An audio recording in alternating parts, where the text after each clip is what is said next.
Guy Maverick here. First time actually trying to record a podcast with my good friend Crackhead. I believe I had the software figured out completely, but it was anything but. You'll see. Oh wow, it even took out you. Could it be that you was doing too much RAM and by having it? I was barely even using RAM. Properties. What do you think of this painting so far? I can't even see from my end. Wow, this is ridiculous. Yes. Okay, I think I fixed it. Finally. How did I get messed up? I don't understand. I really don't understand. I just want it to stop. I just want it all to stop. I just want it to work. Please work for me. All right, you know what? Screw it. We're playing Minecraft. I can't trust this computer. I need to get an upgrade, but not anytime soon. I'm gonna basically work with what I can and move on from there. When we get Minecraft up and running. Oi, that is annoying. Sounds like it. Yep, that's what I want.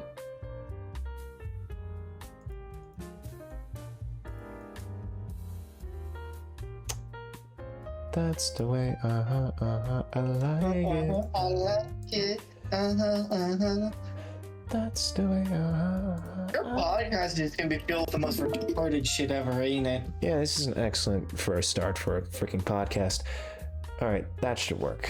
Now, let me go back to OBS and see if that did not work. What happened this time? I'm figuring it out.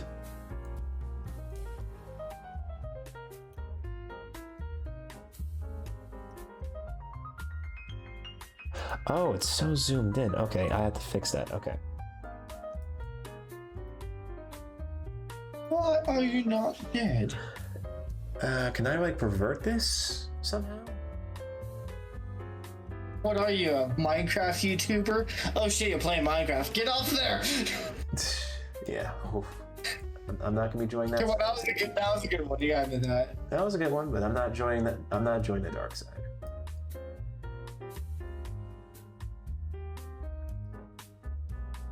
All right, I think that's gonna work.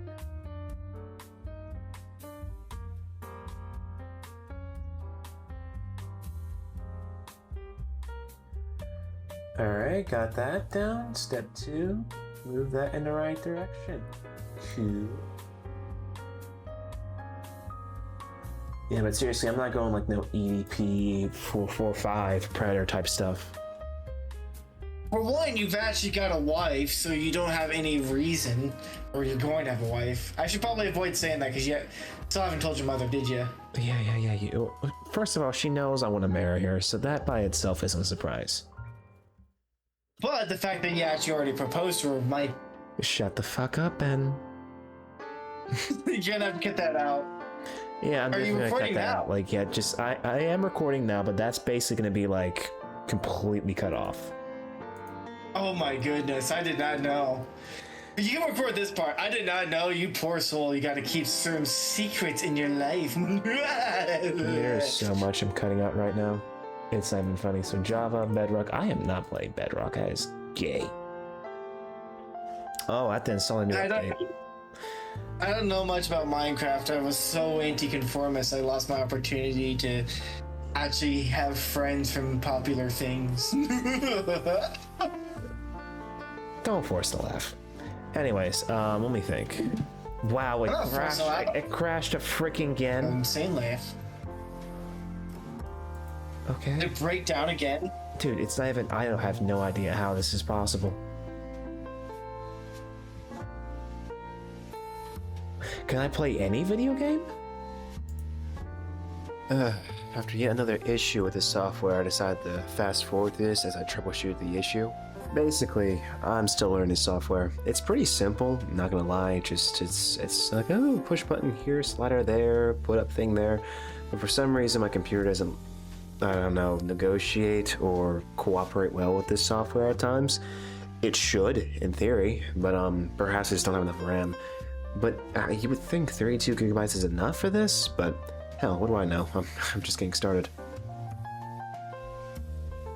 Alright, can you hear me? Can you hear me?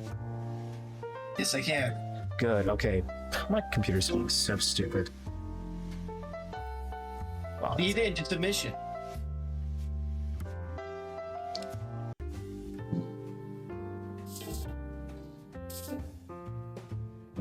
What happened to you?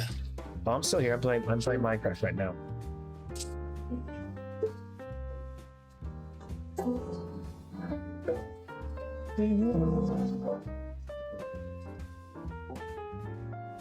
I'm not gonna lie, I'm kind of learning how to replay this game. Minecraft? No, wait, that accidentally.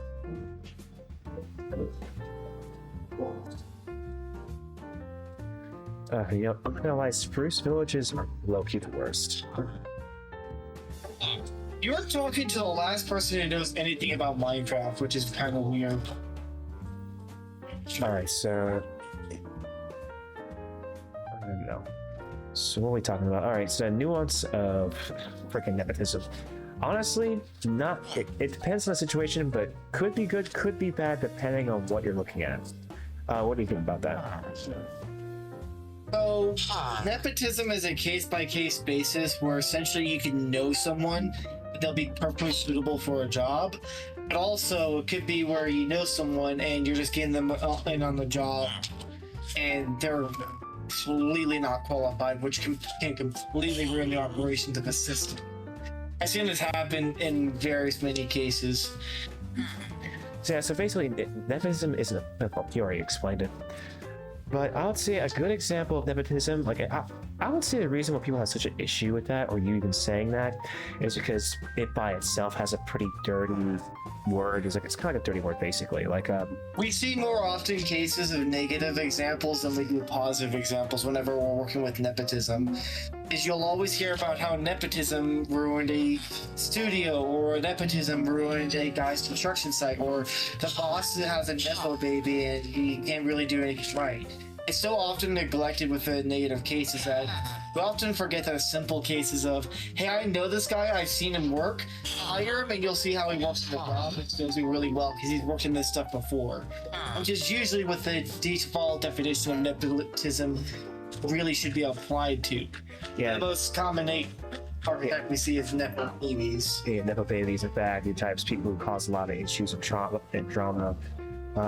Yeah, it's all this stuff. Basically, that what actually requires a family to work though. It's not necessarily causing trauma or issues. It's done through familiar blood bonds. Yeah, that's also a good example because what's it called? Nepotism when it comes to, like, let's say like a family-owned company, like you were just talking about. Sometimes you inherit that to your son or to your daughter or whoever it may be because they have proven themselves to be a hard worker. They're actually not bad at all. They've done the hard work and even more compared to everyone else because they had that expectation. Because you have that expectation, you're not guaranteed it. Me personally, if I had a successful business, wow, that's not. I gotta turn this down.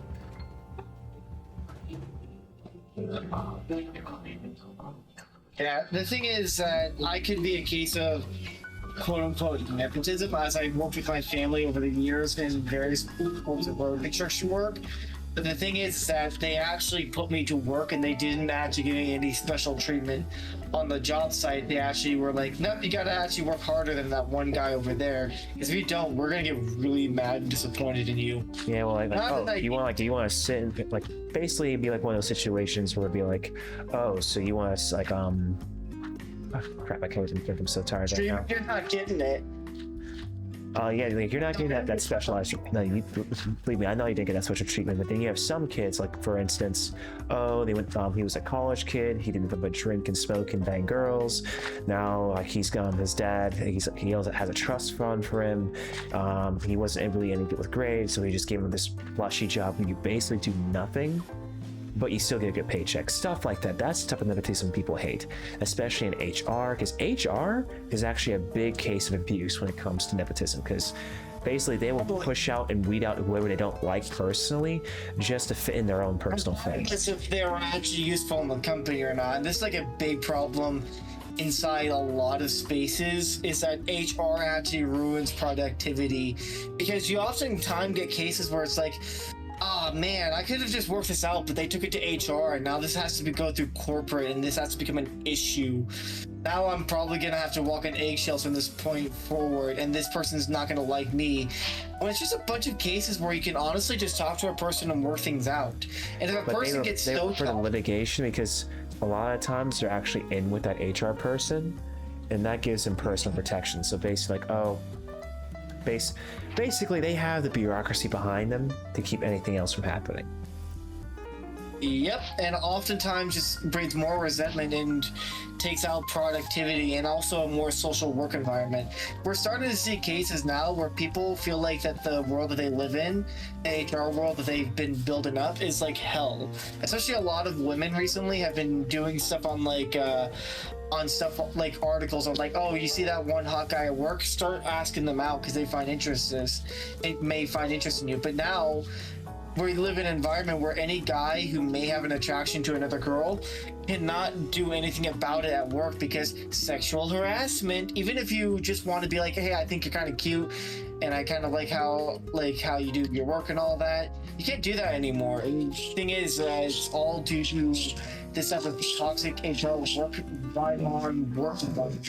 I haven't experienced that personally myself because I live in a construction environment, and our default sign of like good job is I'm gonna slap you on the fucking ass so hard it's gonna hurt.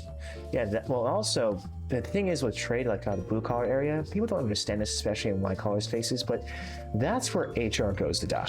I'm not gonna lie, there's like it does not make sense. It should. Yeah, because that's the last thing you need to think about. Your main priority is to get that job done, not to be crying about what Tom said to you because he called you gay. All right, there's bigger problems to think about and to deal with despite that, because if you can't laugh and joke, especially like, because of course everyone's got their own sense of humor, but if you can't laugh and joke on the job site, it's going to be miserable. That's why white collar jobs are so miserable. And unfortunately, I will say, not unfortunately, I will say this, women kind of ruin the workspace a little bit.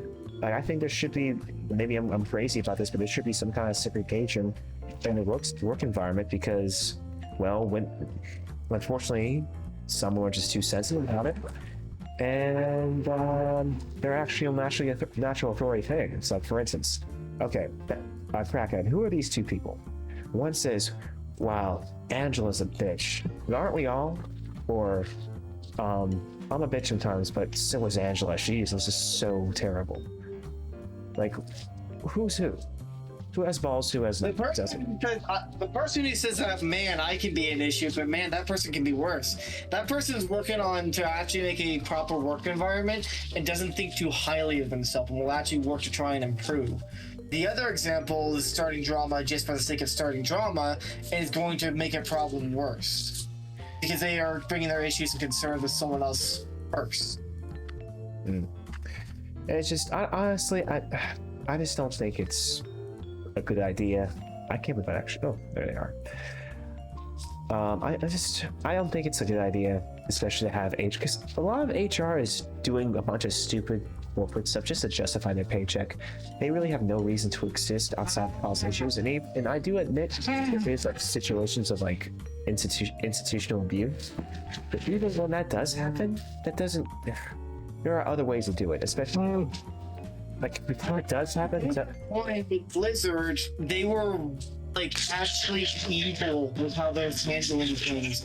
They're stealing women's breast milk, sexually assaulting like their crew members, and degrading people nonstop, and actually making them super depressed. Yeah, and they're working stuff like that. That needs to be corrected, and that's when you involve a police report. That's when you involve a police report. The part that's infuriating about that Blizzard thing in particular is that a large part of the social justice crowd that usually Falcon set actually protected that company because they turned a bunch of Overwatch characters, an online multiplayer shooter game where there is no story, and they went to Twitter, it's like, this character's gay. Don't you guys feel like you're important and validated? Don't you feel like you're being seen, even though we kind of sexually assaulted like shitloads of our members? Don't you feel validated? And that's another thing, that you actually use like whatever is popular to shield them from what they're actually doing. And when it comes to stuff like that, I would say this: if there is a case of abuse, it should be the police who are involved, not HR, because that right there would be a much more streamlined way most of the time to solve a big issue like that. But because these HR departments exist, it's a tool to be easily used to abuse their situation. Like they use it just to. Here's the thing. Here's the thing as well, is that companies don't actually care about your social justice or what you personally care They about. care about their bottom dollar. They care about their image, and because of what is now image and popular and trendy to do, and this is only on the left side of things, because it is popular to be protective of minorities no matter what they do, it'll be using minorities as a shield to prop up and protect them from cases where they will be doing bullshit, which is what happened with Overwatch. Exactly. But I see it as like a way that people use to basically use like a legal system to basically just abuse power in a way that makes sense, to not only just protect themselves but also to highlight any danger. Like, oh, if you dare call me out, I'll say this because I'm a protected class, so naturally it gives me more power and leverage over you. Stuff like that. So that's the stuff I don't like. And speaking of Blizzard, I want to go into my favorite Nepo baby to always crap on for terrible work practices and terrible design philosophy. Pirate software. Do you want to hear a little bit about internet history, Dr. Maverick, on pirate software? Sure. I'm not very familiar with anything related to internet. I mean, I learned who 4chan was from this guy, so yeah, you might as well just tell me. You didn't know what 4chan was before me? Crap, I gotta beat the crap out of you when I see you again. Look, I lived a very peaceful life. It was good. And then I told you about furries. And then you hated it. And then I told you what's gonna happen to your book if it gets popular with the female crowd. Don't remind me. Cole X Paul, then you're gonna die. We're not. When you see Hold that. up. We're not talking about that. Oh, crap. Anyway, to the internet and its various wonderful wars, there's this guy named Pirate Software. He's a Twitch streamer, but more importantly, he touts himself as a talented game developer. Isn't that well? He's made a total of one game. And the reason why I say one and not two, like you're expecting, I'm still not finished. Oh, your Patreon money, your poor Patreon money for all of you all out there. Why would you support a guy who clearly doesn't know what he's talking about? It's because he speaks the loudest. That's basically the only reason. Oh, no. It wasn't because of that. It wasn't because of that. He had a lot of money and he played the algorithm to essentially do what he does every day: waste time on the internet and stream.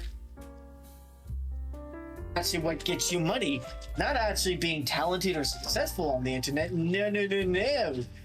What gets you talented and what gets you out on the internet is using the algorithm of posting something every single damn day. How do I know that? Because I do that with my own channel. I can get it to a few thousand views if I want to, if I just post every single day. Not a lot, but the thing is, that's enough to actually get something rolling.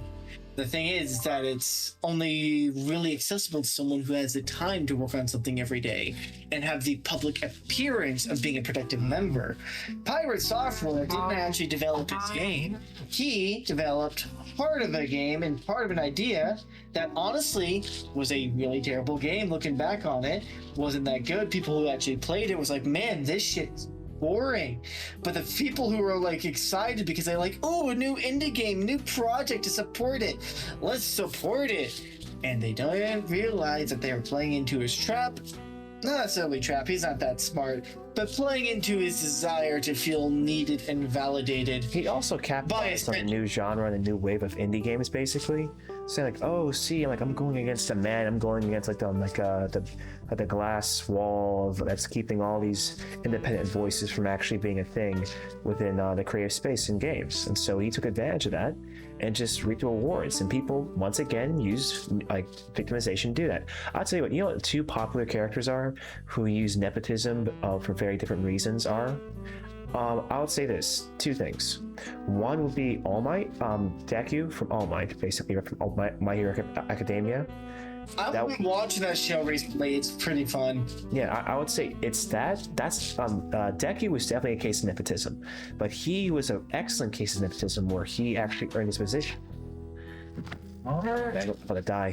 Like he trained hard. He was someone who came from nothing, went through struggles and all that stuff, and proved himself over and over again despite the hardships. But then you have a negative case of nepotism, which would be like that one guy from what's it called, American Psycho, where it's established his father was actually the owner or a high executive in the company, and the fact is his job was meaningless. He didn't really do anything useful within the company.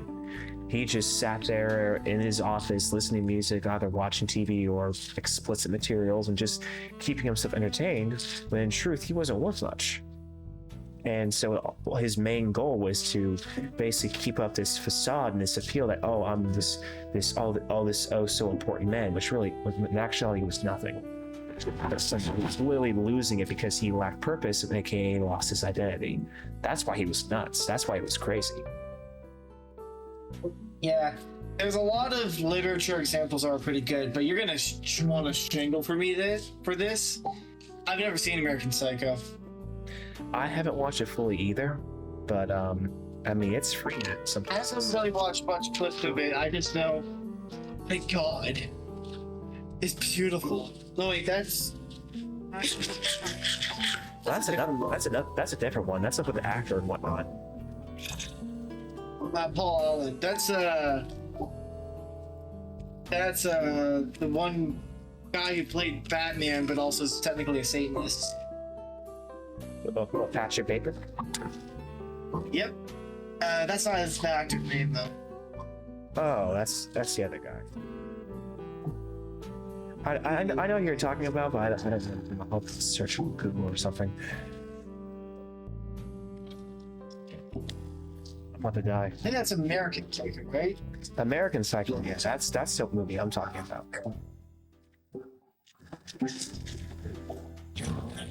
Yeah, no. Nepotism can come into a weird space, and this is where I kind of want to do my main thesis, but I kind of want to point out a weird example. There's one game that came out that a lot of people have been talking about that they often refer to as just as being the main concern. But there's also like a comparison that where the game is actually very similar to a movie that came out, and that movie is written by a really talented guy. Do you know anything about the game Mixtape? I do not. Okay. So the game Mixtape is a game made by people who think that they wanted to be cool by going to parties, smoking weed, but they never even actually went to those parties, and they were essentially kept in their ivory towers where their parents kept every watch of their position, and they were really boring. And essentially, this game is like, we're gonna have so much delinquency, we're gonna go out and essentially tear it all up because we want to be cool. This is the 90s, we're gonna listen to a mixtape, and we're gonna have a bunch of music playing all throughout the game, and we're gonna be so badasses. And everyone who plays, like, you're not even playing the game, you're just kind of letting things go through the motions. And essentially, it's what a rich kid thinks that like goes down in actual parties. Like, it's like the coolest thing ever, man. It's the coolest thing ever. I wish I would have gone to the parties in the 90s. Not realizing that's just a bunch of drunk dudes wasting their time when they should be actively developing themselves during this crucial moment of actually growing up. Because people have this immature idea that essentially to become a mature adult, you gotta go out and have parties, drugs, basically sex. you gotta like engage in glorified alcoholism and depravity, just a bunch of stupid stuff. Like, oh, the experience is what makes you grown up. No, it's exactly. It's actually it's a collection of good decisions over a period of years that actually helps you move on in life. Yeah, this is something that where a lot of people don't get about it. Don't get me wrong, I like to have a good party because it is in my blood. I am a gypsy. I must party at the weddings. If I don't, I shall be failing my lineage. But the very truth of the matter is that it doesn't make you a mature person because you indulge in debauchery. It does not.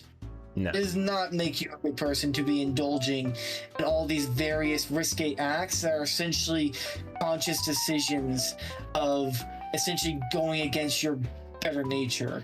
People don't want to acknowledge this, but you are not a mature person by wanting to engage in those things. Hedonism is a very, very evil thing that people want to engage in. It's like, I just want whatever makes me happiest in the moment. It's like, congratulations, you're making yourself happy in the moment, but what about for the rest of your life? Very idiotic and immature worldview. And this game, which was essentially given millions of dollars to be funded by this essentially of a multimillionaire's daughter who has no credits beforehand. Entire game funded through this, that, and the third, and essentially they don't even understand basic reality of just life, that you can't constantly be reminiscing and engaging with this type of bullshit type of behavior. They think it's cool. They think it's what you've got to engage with. They think that's what makes the person awesome. They don't understand nothing about this, and it's really stupid to think that that this is the peak of life of engaging with that type of stuff. Yeah. There is a movie that I actually want you to watch. It's called The World's End. It is the antithesis of this movie. We follow a person in this movie called Gary King. Essentially, in high school, this dude was the shit. He was on fire, so much potential. And what he decided to do for his for his last year at school was to do something called the Golden Mile. You gotta go to 12 pubs, drink an entire glass of beer at one of those pubs, and essentially end at the Golden Mile. Then you complete the Golden Mile. And essentially, that was the happiest he was in his life as a teenager. Now, in approaching to his 30s, he's at a AA meeting. It's like, my life never got better than that moment. And then all of a sudden he decides, you know what? I'm just going to complete the Golden Mile. He assembles all of his friends together to drag them into oblivion. And it kind of reflects on the terrible character that Gary King actually is. Because Gary King is trying to drag his friends who've been content and found meaning in their lives. Their lives are not entirely perfect, but they found meaning in their life. Gary King essentially couldn't find meaning in his life, so he dragged his friends down to his level to try and be as awful as he was. And in this movie, it goes from there to bananas when they start finding robots with blue blood that they have to essentially fight throughout the night to essentially avoid getting turned into robots. It's a really interesting story that also tackles themes of conformity, growth, development, being stuck in the past. Really good movie. All because Edgar Wright is a talented writer and movie director who essentially worked his way up to his third and final movie with the Cornetto trilogy with the two main actors of Edgar Wright and Jon Snow. I know some actors are really talented, really good actors, and essentially they worked up to creating something actually worthwhile, where you can watch a movie around 12 times and find new things and themes to take of it. Now, people are all saying the same thing about Mixtape. My goodness, they do not understand basic reality. This is not how people talk. This is not how people behave. And the people who do slop it up have regret about their lives, about how they couldn't go back to the time where they could be part. Exactly. So the most normal people who've grown up and actually matured found meaning in their life. Meanwhile, people who actually like this game couldn't find any fulfillment. That's a problem with nepotism as well, is that you just can't find it. And this is where my main thesis is for me.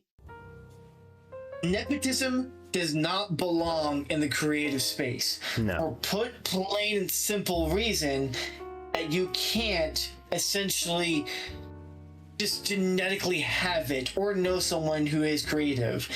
The thing is, the truth here's a hard truth about creatives, and this is the truth that both me and Dr. Maverick understand. Creatives are naturally driven to be creative.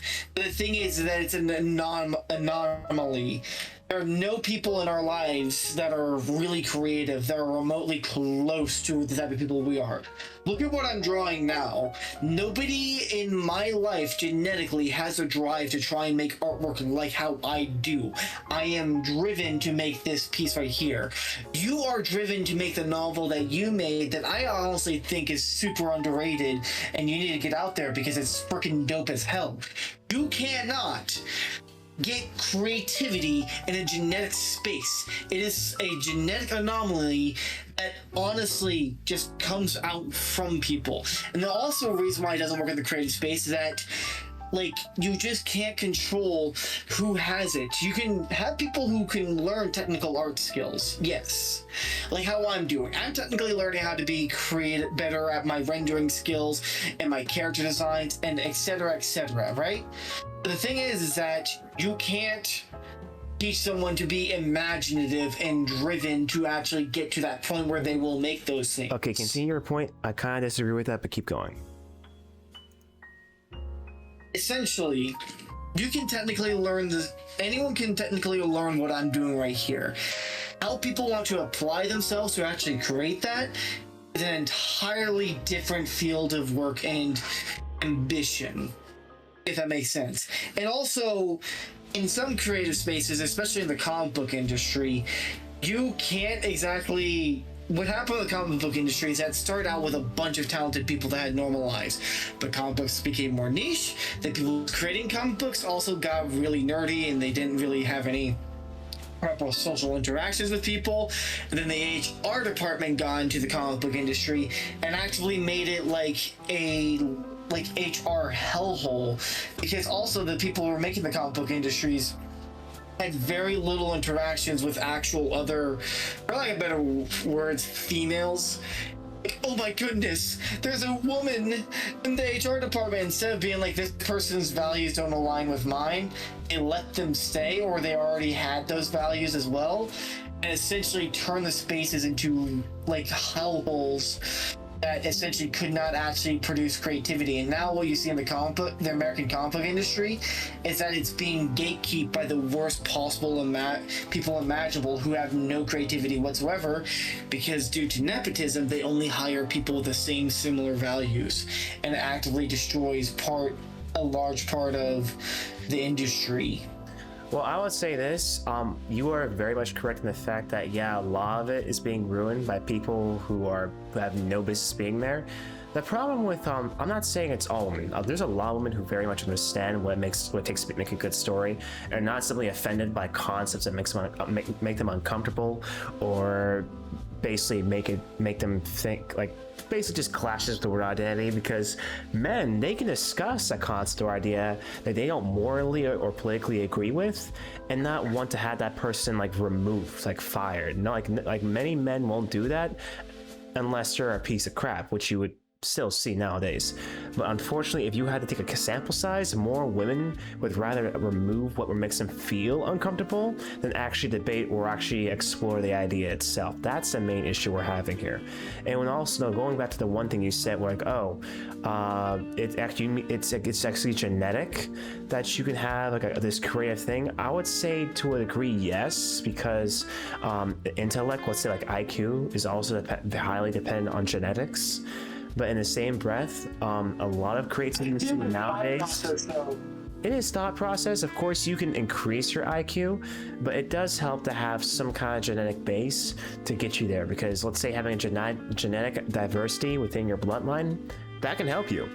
But the problem is, if your parents or cousins are very much related, I guarantee you that will hurt your chances at IQ.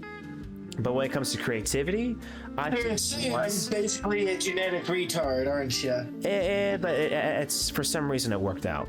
So basically, you excelled in one gene area while abandoning another. You're like a completely lopsided tech tree, if that makes sense. I got an answer for you. Gypsies are naturally retarded, but I got the autism gene, so that made me doubly retarded. So two negatives equal a positive when you multiply them together, and that's how you get me. Exactly. Yeah, actually, that's exactly.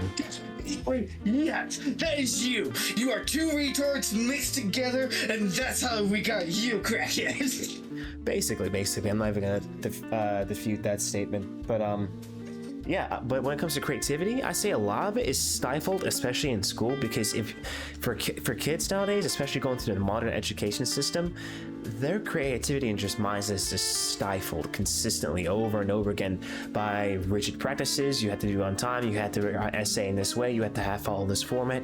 If you go outside that format, you will lose points or you lose a grade. Honestly, the modern school system, like grades, do not determine intelligence. It determines whether or not you're good at conforming to, like let's say, a status quo, and how well you can remember things. That all it determines. Here's the thing about me. I have really weird mixed grades in school, and it would be really weird. It'll be like, oh, he did really poorly in English class, but then all of a sudden, I would do good in a math class or a science class. All because of either I had a teacher that I liked, who could teach the subject well and enthusiastically. That's the main thing. Teachers with freaking energy is something I can handle. But a teacher that just said, okay, class, we gotta sit here and do things like this, and yeah, you know, that's the worst. That's honestly the worst. The professor can easily make or break your class. Like, for instance, for me personally, I love mathematics. So calculus, differential equations, theory, physics, I like that stuff. But when it comes to basically, like, if the teacher has a monotone and boring voice, I will not care. Like, he will lose me entirely. And another thing, how you said, like, oh, I was what did you say you said about certain creativity? I said a few different things.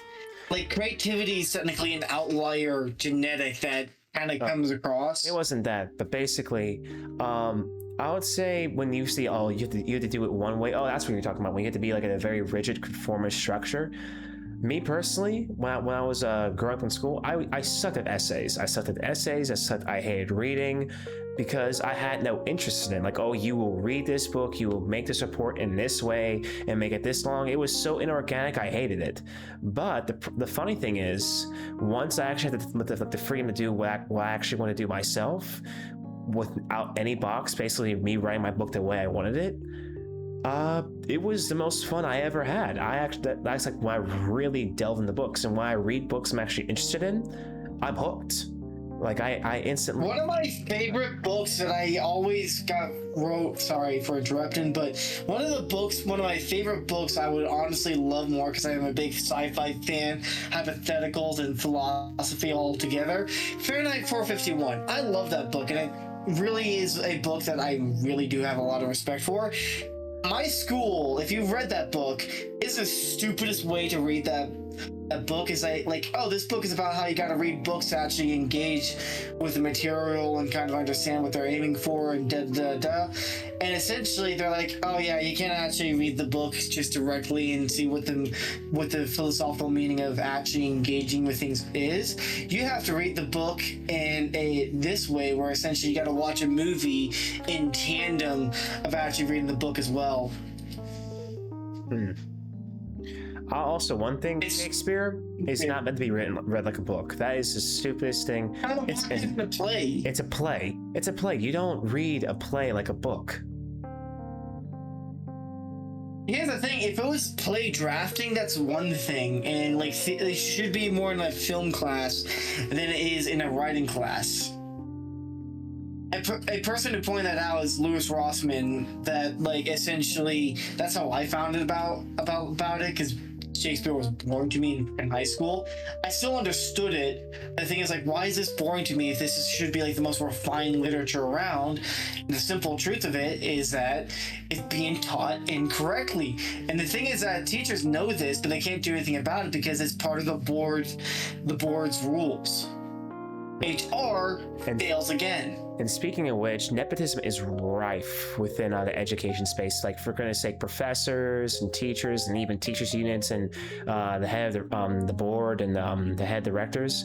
Basically, when it comes to them, let's just say you had someone who was like a career student, where they had nothing but student debt, studying the most what am I trying to say? Like the most invaluable things. Oh, I learned dance theory. I learned feminist theory, or I learned, like, I have like a PhD in German.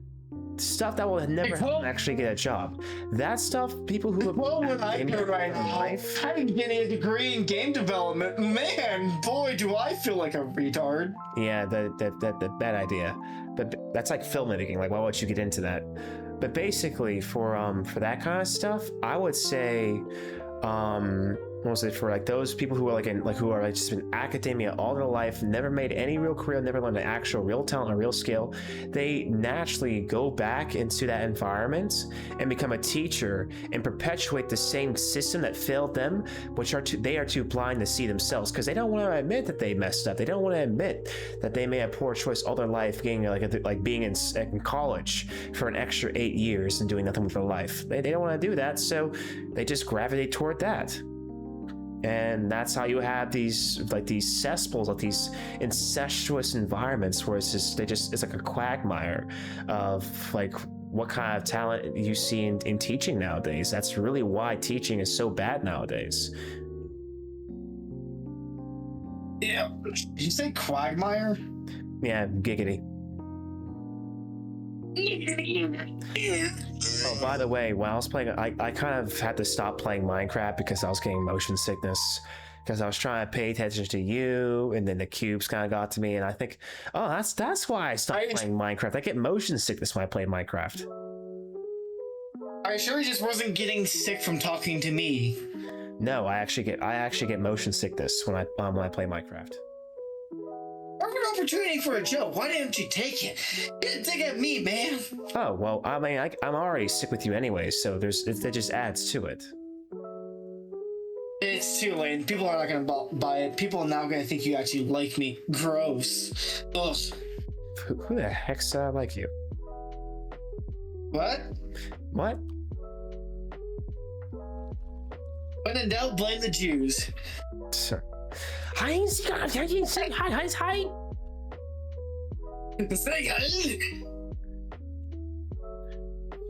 You gotta cut that out. You cannot keep that. No.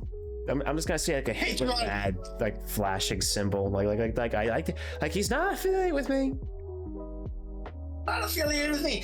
Technically, I was killed more by the Nazis than you were. Oh yeah, because there was barely anything there. No. Well, yeah, they weren't any of the con pickers there, now were they? No. Oh well. And all right, I guess well that was terrible. Anyways, That was awful. let me see. So how much have I recorded so far? All right, that should be enough for episode 1. All right, so Wait. okay. Do you want to do a segment for your podcast called "A Little Recent Internet History with Crackhead"? No, sure, why not? So, recent history with Crackhead, the newest controversy in the history that will make you think, what is wrong with people? Why do they consider this a problem? Essentially, do you know the channel Oni Plays? Only Place. You mean like OnlyFans? It should sound familiar, because the co-host, Zach Hadel, made Smiling Friends. Really? Yep. It's a gaming YouTube channel where essentially they play video games and do voice acting in a very weird and out there eccentric way. And they've had various guests over the years, as you know, just that's bound to happen, because Oni, and he can be interesting, but you also want to introduce new people. One of the first guests was a person named Ding Dong. This could sound really freaking weird. Ding Dong thought it was his social moral justice to go against the Oni and all of his crew for making jokes. And because like they're gay and they feel like they hurt their feelings because Ding Dong got outed as a homosexual before he could actually tell his parents and all that. Oh, poor him. Except he was making offensive jokes right there with him, and everything Ding Dong has been saying about Oni, it just indicts them as terrible people and with trolls remorse. Oh no. We were essentially like making jokes on a video game podcast, and they alluded to some darker jokes. Oh no! Oh, he made. He's probably back. What? I'm not gonna lie, I'm zoning out. Basically, the caffeine drink I had before to help me wake up, it didn't work. It's gone. It's all gone. And I'm about Especially to boil it down, Ding Dong is getting resentful at the fact that essentially Oni Plays is still successful, and after he left the show, he's not. And he's like, oh, he's such a right-wing extremist chud. Don't you know? Because he made a dark joke here. Don't you know? And then everyone is just like, dude, he brought you success. Why are you trying to like degrade a friend for shit that really doesn't matter? For what? Political brownie? Protect their ass. And honestly, for me, I really don't care about right or left. I mean, of course, if you dissect my opinions and my preferences, I would lean more right based on the clinical definition. But for me, I'm whoever's for my nation, who it's basically as follows. Because of my faith in Christ, and because of basically my worldview being filtered through that, I naturally go to the right, which means I'm whoever's loyal to his country, to their people, and also who speak and run on truth, and who can be held accountable, because anyone who can be held, who is unaccountable to their actions, will naturally be corrupted. So problems on both sides. I don't agree with a lot of what leaders do nowadays, but I do like what I'm seeing more nowadays. That's basically the summation. I'm about to pass out. The reason why I'm ranting so much is because I had like an energy crash like halfway through, and I'm forcing myself to cross this finish line while dragging my nuts on glass. I need to go to sleep. No, you're not allowed to go to sleep. You gotta listen to the rest of this. But nah, in all seriousness, Ding Dong was falsely accusing him of shit, and like even falsely accusing him of being a MAGA supporter, even though the dude just makes edgy jokes. He's not a confirmed MAGA supporter and all that bullshit. Yeah. Oh well. Oh well. Oh well. Well, anyways, yeah, I'm gonna conclude that for tonight. That's gonna be fun to edit and go through and parse through and blah blah blah. But you know what? Let's see how this does, and hopefully we can get the rest of it. Alrighty, what do you think of the end result of this call? I was a little more focused on the conversation, but I was drawing at every moment. It's usually you put a lot more detail and definition to face. What do you think? Looks good or no? It looks pretty good, but the shading's a bit off. It reminds me of those PS2 like PNG characters. I'm not done yet. I'm still trying to refine out the details, and then there's going to be more uniformity towards the end. But I do see what you mean. Anyways. All right, I'm gonna go pass out. Good night. Vamonos. See ya, motherfudger.